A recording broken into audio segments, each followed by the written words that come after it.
आयशा की तन्हा जिंदगी। लाहौर के एक छोटे से घर में आयशा नाम की एक प्यारी सी लड़की रहती थी। उसकी उम्र सिर्फ 10 साल थी। आयशा बहुत सीधी, मासूम और नरम दिल लड़की थी। उसके घर में उसकी अम्मी शाजिया, अब्बू राशिद और उसका बड़ा भाई अली रहते थे। उनका घर बड़ा नहीं था, लेकिन उस घर में मोहब्बत बहुत ज्यादा थी। हर शाम आयशा अपनी अम्मी के साथ किचन में बैठकर बातें करती और उसके अब्बू उसे स्कूल की बातें सुनकर मुस्कुरा देते। आयशा की जिंदगी बहुत खुश थी, लेकिन एक दिन सब कुछ बदल गया।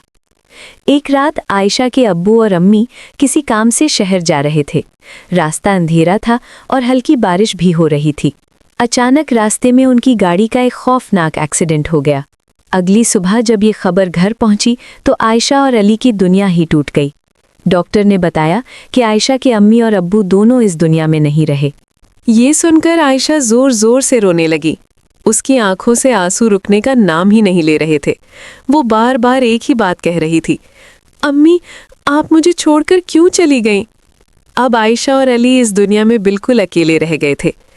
कुछ दिन बाद उनकी खाला यानी नसरीन उन्हें अपने घर ले आईं। खाला का घर बड़ा था, लेकिन उनका दिल इतना नर्म नहीं था। आयशा और अली खामोशी से वहीं रहने लगे। आयशा हर रात अपनी अम्मी को याद करके चुपचाप रोती रहती थी।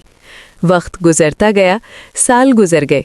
अली बड़ा हो गया, उसने काम करना शुरू कर दिया और कुछ अरसे बाद उसने शादी कर ली। शादी के बाद अली ने अपना अलग घर बना लिया।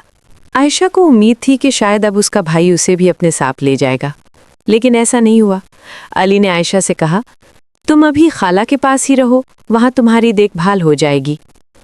ये सुनकर आयशा का दिल टूट गया।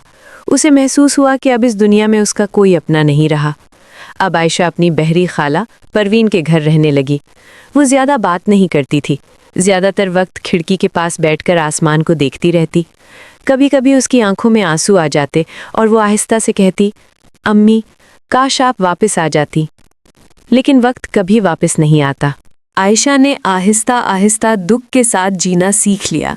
वो स्कूल जाती, घर का काम करती और खामोशी से अपनी ज़िंदगी गुजारती। उसकी ज़िंदगी में खुशी कम थी, लेकिन उसके दिल में सब्र और हिम्मत बहुत ज़्यादा थी।